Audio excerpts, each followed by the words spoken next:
As the brain develops from infancy through childhood into adolescence, you acquire new capabilities. And I think everybody kind of knows that, when you're a baby, you can't walk, and then you learn how to stand, and then you learn how to walk, and then you learn how to run. So there's this sequential, sensible acquisition of functions. And that's in fact what these core strengths are.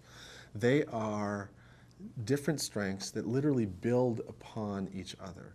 So that the first strength, the what we call attachment, the ability to form a dyadic relationship, one-to-one with a loving caregiver, that's one of the first neurobiological processes that's being organized and developed in the human brain. It starts even before you're able to engage in complex thought. It starts and is organizing even before you can regulate sleep and wake. It starts before you can do any of these other complex functions. So that's the base. Once you've learned how to form a healthy relationship with a caregiver, that very relationship is what allows you to learn how to regulate yourself. Because in the beginning, you can't regulate when you're hungry, you can't control that. You literally depend upon your relationship with this caregiver to bring you food.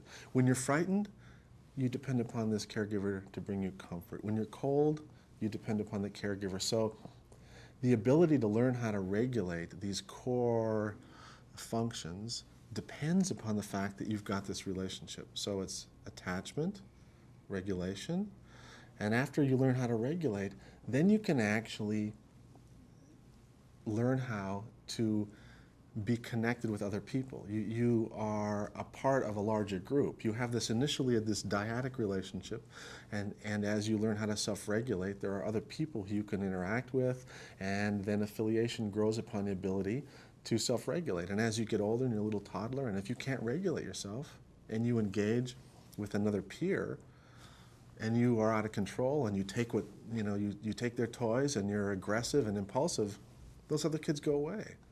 So you never can master affiliation if you can't self-regulate. And once you can self-regulate, and once you can affiliate, you start to see that people are different from you. You start to see, oh, gee, that person's tall, that person's got different skin color, that person likes this toy. People are different. You begin to get a sense that not everybody is like you.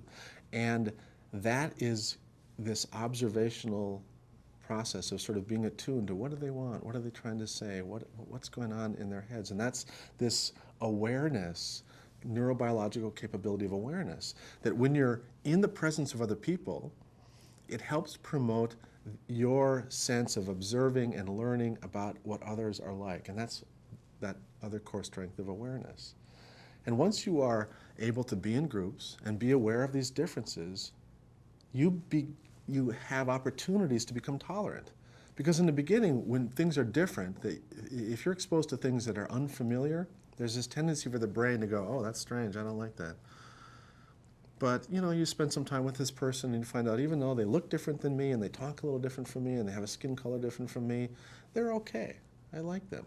And that's the development of tolerance. And then pretty soon, once you get older and mature enough to understand this, you recognize that you're part of a larger whole, and that not only is it tolerable that they have different skin, and not only is it tolerable that they have a different religion, it's good.